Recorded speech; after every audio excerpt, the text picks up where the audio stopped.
Analisamos agora o tema em estúdio com Márcia Martinho da Rosa, Vice-Presidente da Comissão de Direitos Humanos da Ordem dos Advogados. Bem-vinda ao Fala Portugal. Boa noite.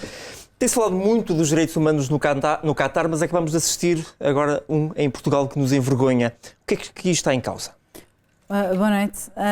Eu acho que não é eu acho que isto é uma situação que já se prolonga há bastante tempo. Aliás, eu acho que ficámos mais alerta com a situação do ano passado, em maio do ano passado, com a questão do Covid em São Teotónio, portanto, que veio ao de cima e não só em termos nacionais, mas em termos internacionais, que nos envergonha a todos.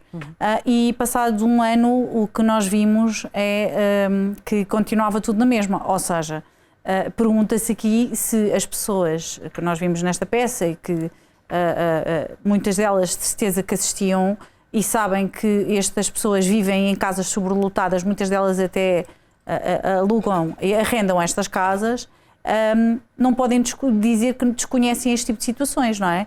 Portanto, acho que há indícios, presume-se que existem indícios de sobrelotação, por exemplo, de indianos em determinada casa, sabendo-se que estas pessoas trabalham, têm 2, 3 e 4 trabalhos, até porque nós em maio do ano passado estivemos lá e assistimos às movimentações. São pessoas que têm mais do que um trabalho, ou seja, eles vão trabalhar, vêm a casa e a seguir vão para outro trabalho, para outras quintas, e o descanso é quase nulo. Porquê? Ninguém denuncia. E ninguém denuncia. Ou seja, virem dizer que estranham porque nunca lhes pareceu que tal acontecesse. A nós, confesso que me estranha a mim. Espanta. E que me espanta a mim face a tudo aquilo que existe, não é? Que características é que teria este esquema montado para que estas vítimas também não fossem capazes de denunciar a situação? Normalmente, neste tipo de crimes de escravidão, tráfico de seres humanos e atendendo aos factos que nós temos tido conhecimento do ano passado para este ano na Comissão de Direitos Humanos, da Ordem, o que nos chega é que são pessoas que querem sair dos países porque são muito pobres e, portanto, pagam cerca, posso lhe dizer, uma das migrantes que na altura em Odmira falou comigo, pagou 18 mil euros de uma viagem da Índia para cá, sendo que as rotas nunca são iguais, portanto as rotas são completamente dispares, vêm de autocarros, portanto muitas delas não são iguais, portanto é muito difícil de determinar, e depois quando chegam cá vêm-se reféns porque vivem nas casas que são indicadas por determinadas pessoas e onde elas têm que pagar cerca de 700 ou mais euros e esse dinheiro tem que ser pago imperativamente todos os meses sob pena de ameaças à família na terra de onde eles vêm. Portanto, isto é depois uma rede e um circuito fechado que estas vítimas não lhes leva e têm medo de falar.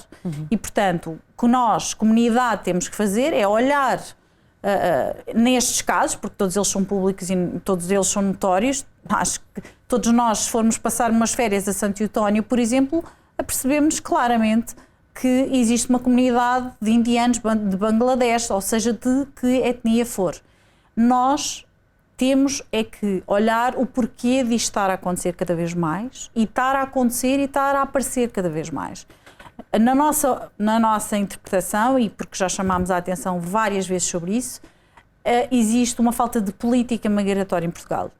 E agravou-se ainda mais com a Constituição. O Estado podia ter aqui uma ação preventiva, estamos a ver uma ação castigadora por parte das autoridades, mas podia ter havido um Estado mais preventivo neste sentido. Como é óbvio, repare, a partir do momento em que o CEF deixa de existir, se extingue e o CEF nem sequer dá resposta, estas pessoas que estão desesperadas vêm para cá com promessas de contratos de trabalho, muitas delas, que é aquilo que a lei permite, e não existe um controle sobre estas pessoas, nem sequer sobre onde estas pessoas ficam alojadas.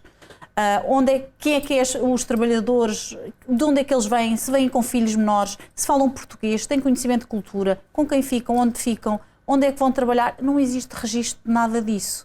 E repare, nós temos um CEF que não responde a nada neste momento, que supostamente está extinto e nós nem sabemos, ok, foi extinto e qual é a resposta?